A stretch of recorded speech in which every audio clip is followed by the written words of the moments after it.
रहस्यमयी मंदिर। पुरोहित की एक गलती से यहाँ हत्या देवी बन गई थी राजकुमारी। हिमालय की गोद में बसे इस मंदिर का यह रहस्यमयी कक्ष साल में सिर्फ एक दिन के लिए ही खुलता है। यहाँ राजकुमारी के साथ कुछ ऐसा हुआ था कि वह हत्या देवी बन गई थी। हत्या माता की एक गांव पर असीम कृपा है, जबकि एक गांव के लोग यहाँ जाने से भी डरते हैं। कहानी कुछ इस प्रकार से है। मनोरम पहाड़ों के बीच बसे छोटे से गांव पांगणा में ही महामाया देवी कोट का मंदिर है। इस जिले को पहले सुकेत नाम से जाना जाता था। यह मंदिर हिमाचल के मंडी में स्थित है। कहते हैं उसमें सुकेत रियासत की कमान राजा रामसेन के पास थी। राजा की बेटी यानी राजकुमारी चंद्रावती थी, जो कि बचपन से ही शिव पार्वती की भक्त थी। सर्दी के मौसम में एक बार राजकुमारी अपने महल में सहेलियों के साथ खेल रही थी। खेल खेल में एक सहेली ने पुरुष रूप धारण कर लिया। इसी दौरान राजपुरोहित यहाँ से गुजरा। उसे लगा कि राजकुमारी चंद्रावती किसी अज्ञात युवक के साथ खेल रही है। पुरोहित तुरंत राजा के पास गया और पूरी बात बता दी, जिससे राजा क्रोधित हो गए।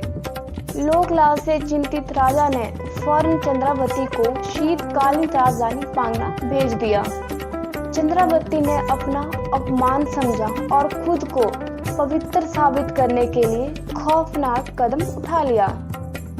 चंद्रावती ने रत्ती नाम का विषैला बीज एक शिला पर पीसकर खा लिया, जिससे उसकी मौत हो गई। यह शिला आज भी पांगणा में मौजूद है। प्राण त्यागने के बाद देवी चंद्रावती उसी रात अपने पिता राजा रामसेन के सपने में आई और उन्हें पूरी कहानी बताई। देवी ने कहा कि मेरे मृत शरीर को महामाया देवी कोट मंदिर पांगणा के परिसर में दबाया जाए। इसे 6 माह बाद दोबारा जमीन से निकालना। अगर मैं पवित्र हूँ तो मेरा शरीर उसमें भी पूरी तरह से यथावत रहेगा, और यदि पवित्र नहीं तो यह पूरी तरह से गल सड़ जाएगा। राजा ने सुबह फौरन राजपुरोहित सहित रियासत के ज्योतिषों को बुलाया और अपने सपने के बारे में बताया। उनके परामर्श पर राजा तुरंत पांगणा के लिए रवाना हुए।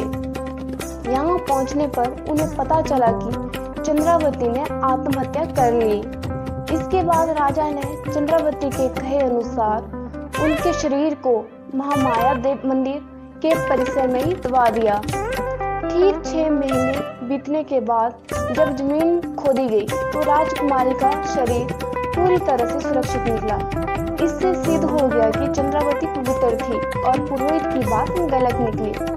चंद्रावती की इच्छा के अनुसार उनके शव का पांगणा के समीप चंदपुर स्थान पर अंतिम संस्कार किया गया। इसी स्थान पर शिव पार्वती का मंदिर भी बनाकर शिवलिंग की स्थापना की गई, जिसे आज दक्षिणेश्वर महादेव के नाम से जाना जाता है। इसी घड़ी में राजा द्वारा पुरोहित को सजा सुनाई गई। राजा रामसेन उन्माद से पीड़ित हो गए। उससे इनकी मौत हो गई, मगर इससे पहले उन्होंने झूठी शिकायत करने वाले पुरोहित को सजा के तौर पर राजधानी से बाहर निकालकर चुराग नामक स्थान पर भेज दिया, जहाँ पर पानी से लेकर हर वस्तु का अभाव था। उनके वंशज आज भी इस क्षेत्र में लठुआ कहे जाते हैं। कहते हैं आज तक पुरोहित के वंशज माता के कोप के डर से महामाया देवी कोट मंदिर में प्रवेश करने की हिम्मत नहीं कर पाते।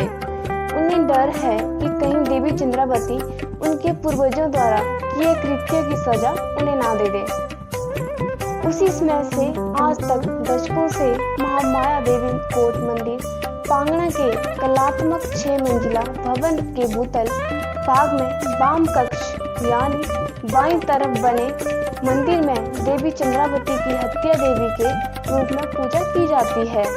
हालांकि यह मंदिर साल भर बंद ही रहता है और विशेष उपलक्ष्य में ही इसे खोला जाता है, मगर आज भी सुकेत राजवंश सहित इस गांव के लोगों पर देवी की अपार कृपा है।